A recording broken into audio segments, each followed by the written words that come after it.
दोस्तों, मैं हूं आपका दोस्त Madan Gopal Singh, senior officer from the air force. और मैं आपसे बात करूंगा on Europe and the balance of history. Balance of history का मतलब ये है कि history keep changing. It's a very dynamic thing. History change करती रहती है। कभी ईस्ट आगे जीतता है, कभी वेस्ट जीतता है। And now after a long reign by the Western world, it's possible the Eastern world may come up. I say only possible because the Western world has not yet been finished. But one thing is very clear, that there are three countries in Europe, that is England, France and Germany, which are in decline. Not the Americans at the moment, neither the Australians or the Russians, but these three countries which I've just mentioned are in decline. And it's a very precipitous decline, and perhaps they don't know what the hell is going on. That's also a fact. So, gentlemen, what is happening? England, as you know, ruled the waves at one time, and the British Empire was spread over all corners of the world. And there was an old saying, the sun never sets on the British Empire. Well, after the end of Second World War in 1945, this empire collapsed like a pack of parked cards, basically because of their battle with Hitler, which they couldn't sustain. And despite all the American help, the British Empire disintegrated and became a non-entity. And after that, the decline continued. At that time, the British Prime Minister was Clement Attlee, and there was nothing much that he could do to arrest the decline. And now, after 75 years, England are on its last legs. The British Prime Minister at the moment, Starmer, is desperately trying to cling to the old glory and hoping that England will once more regain it, but it's not going to happen. England is now facing the jaws of AIDS. Gentlemen, the second country which I'm mentioning is France. The French had a similar sort of curve. The French Empire also was spread almost all over the world, but they were mostly in Africa and a portion of the Middle East and the Far East. The empire was much smaller than the British Empire, and they were the rivals of the British at one time. Later on, they allied with the British during World War I and World War II, and despite being defeated, because of they had got the coat labels of the British and the Americans, they were resurrected as a power after World War II. They wanted to retain the empire at that time, and the French thought they'll have what is known as the Greater France, but all that collapsed in the Algerian War, with the French badly lost. They also lost in Indochina, where the famous battle in 1954 of Dien Bien Phu, the French were obliterated, and the French general said, hands up. So France was in decline, but it was maintaining some sort of semblance of respect by supporting some regimes in Central Africa. But that's also gone. Most of the Central African regions don't want the French, and the French are back to square one. Now, if you look at these countries, England and France, they've got very puny armies, I'll say small armies. The British got a strength of 80,000, 2 aircraft carriers. The French have a little more and 1 aircraft carrier.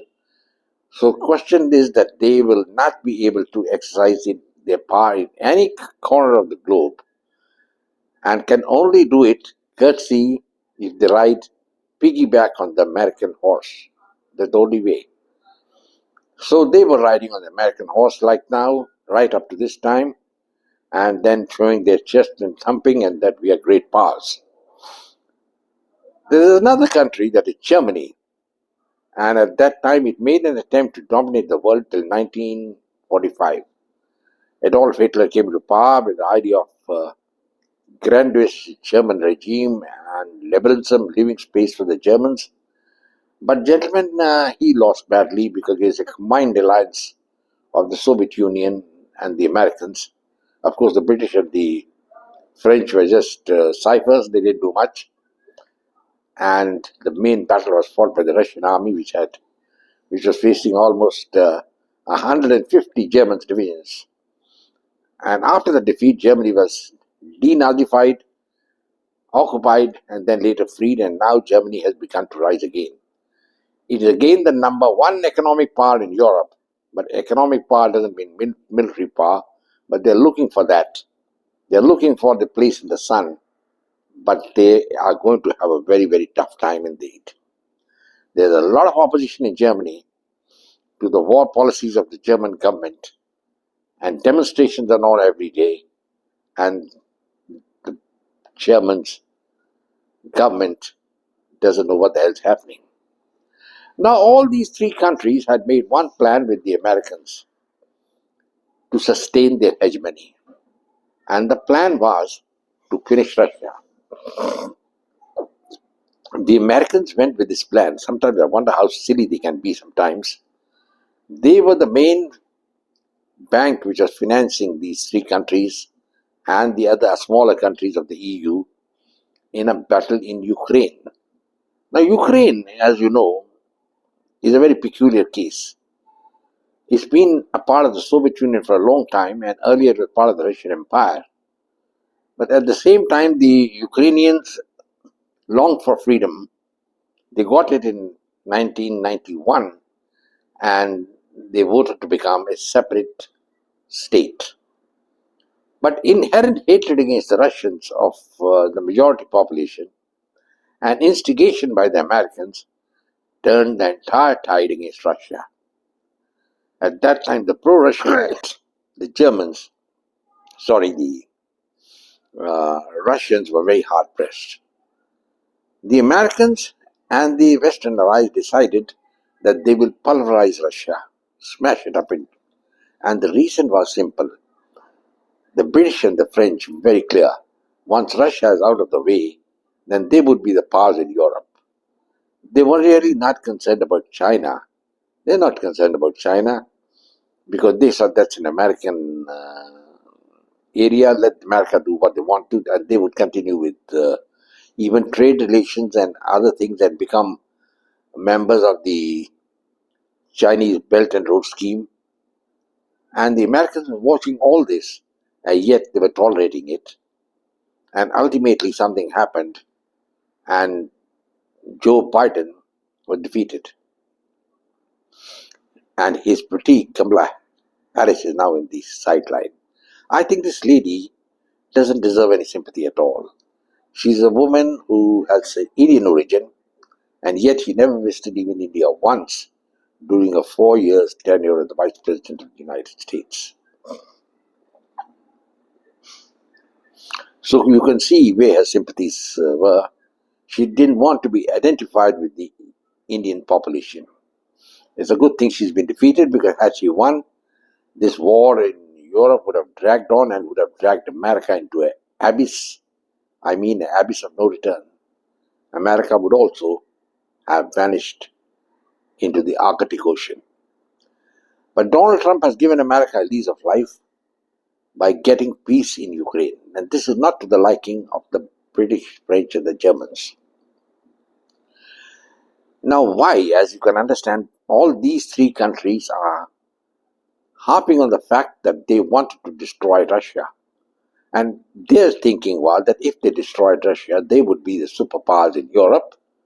And they're really, as I told you, mentioned, they're not concerned about China. What the hell about China? Let the Americans deal with it. It's good enough.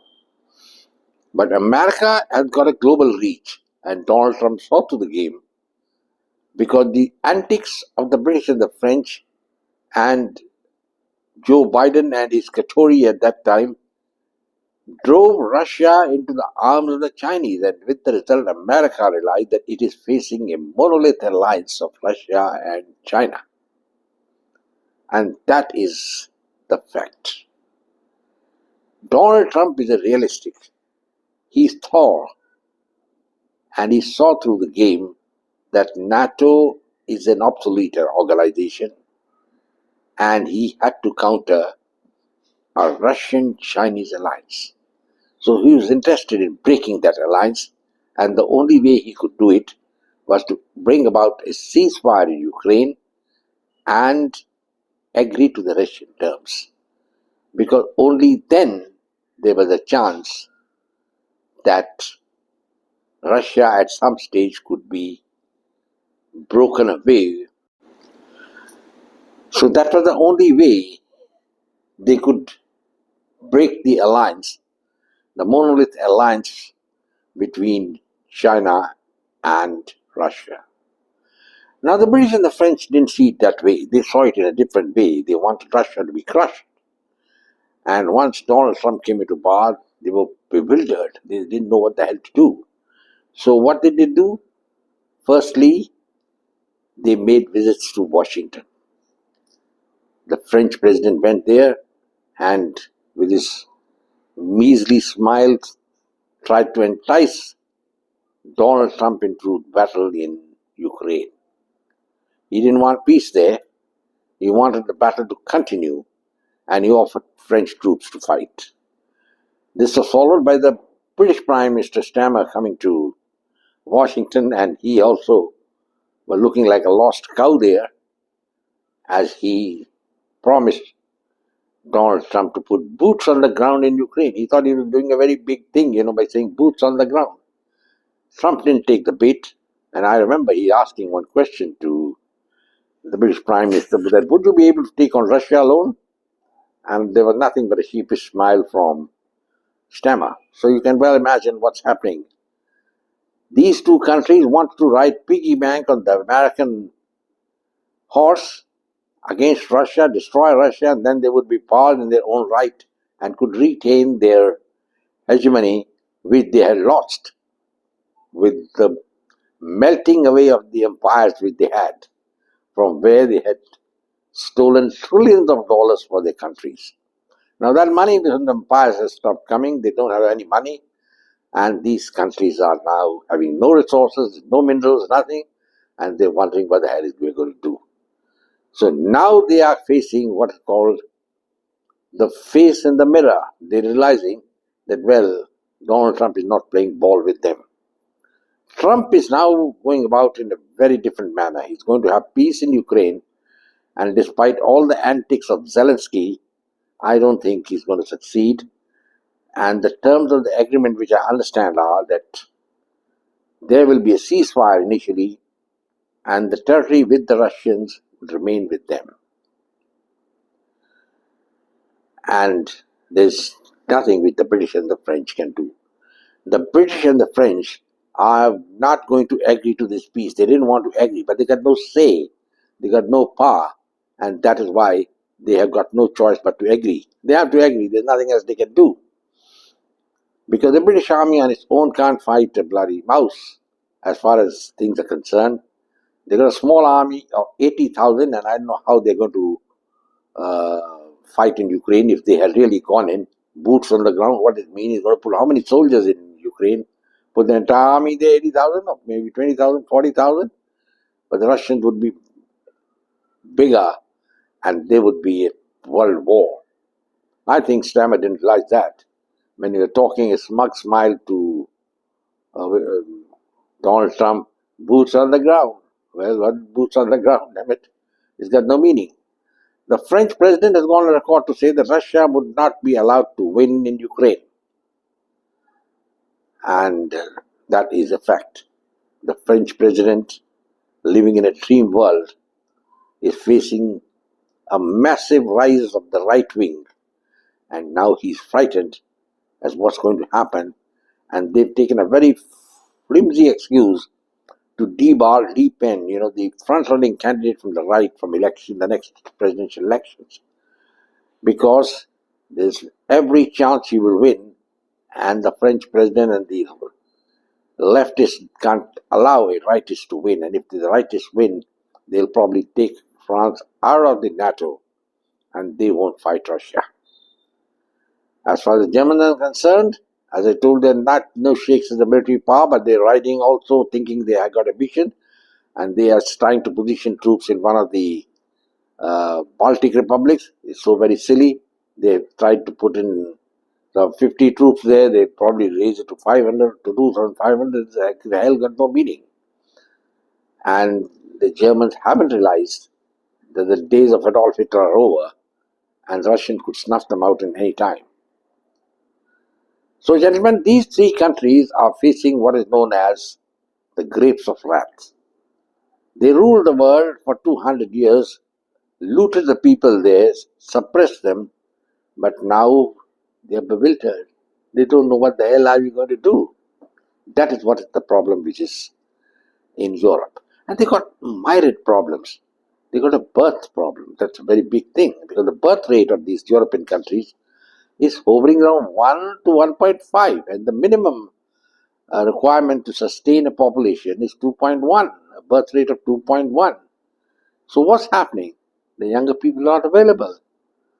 And look at the Italians. They're having more and more older people.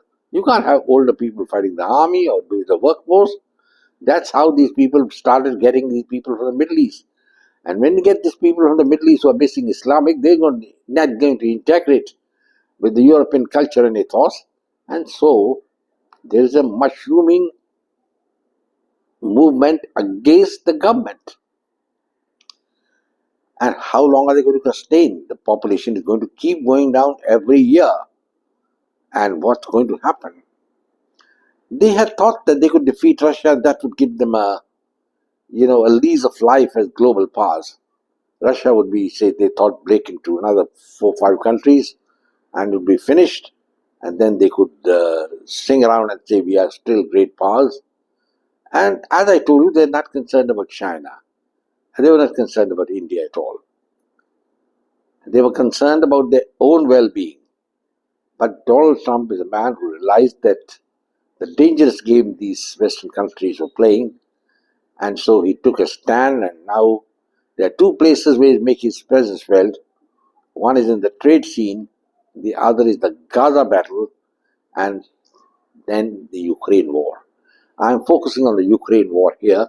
I think the war is now almost finished, and it's almost over, and Zelensky willy-nilly has to agree to it.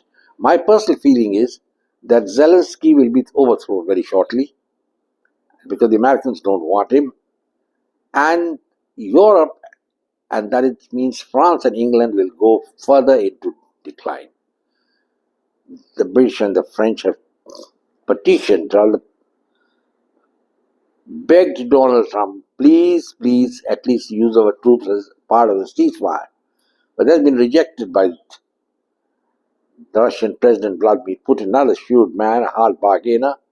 He said the British, French, and Germans got no role here. And that must be a very, very big snub for these 3 powers. And they must have wondered what the hell's going on. I mean, we've been totally sidelined.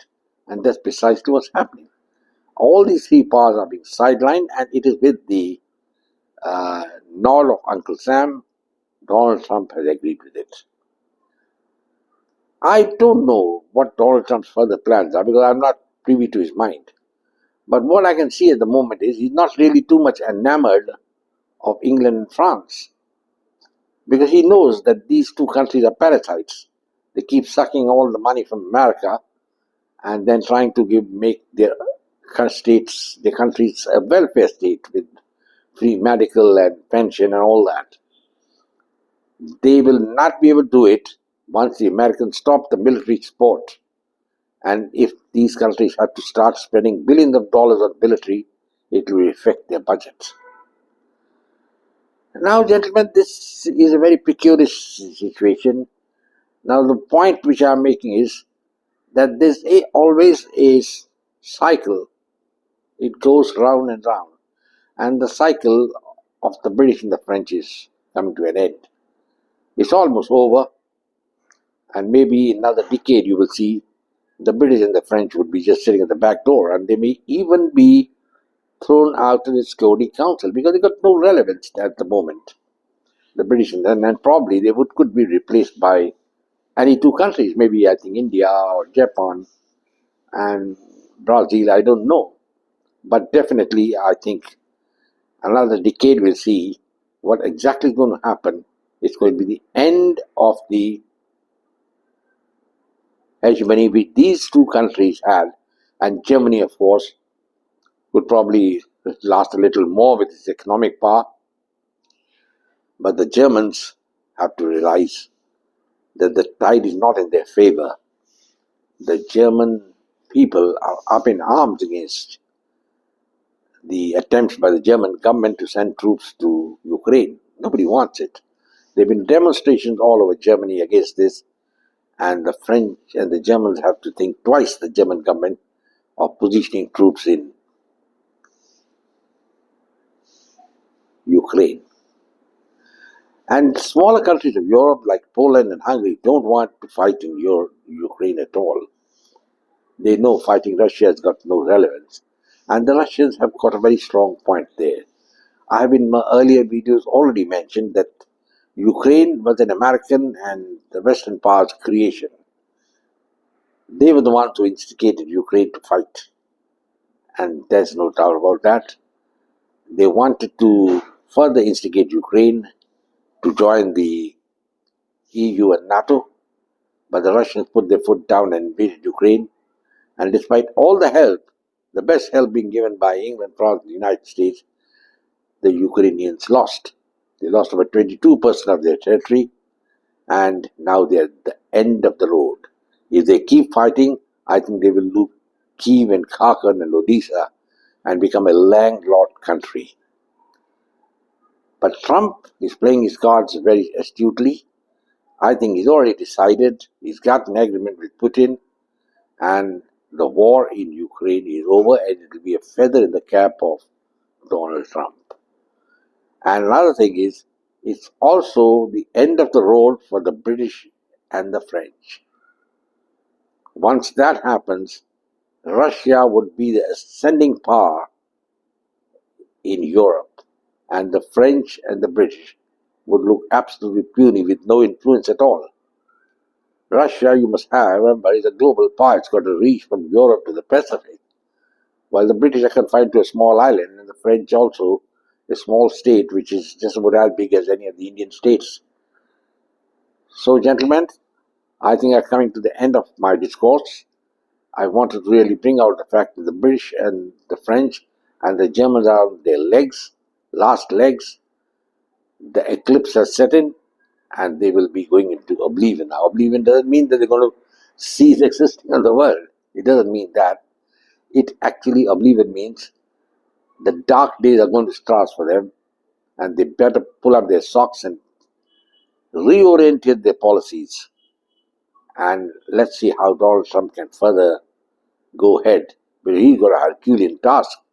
What the American presidents over all these years done is to make it debt which is running into trillions of dollars. I couldn't understand what the American president is doing in supporting the European Union. There is no need. Well, anyway, I'll talk about that another way. America probably will survive. Let's hope so. And I will also close now. I hope you like this video. Please share it with your friends and come back for more again. In the meantime, I'll say goodbye, God bless, and Jai Hind.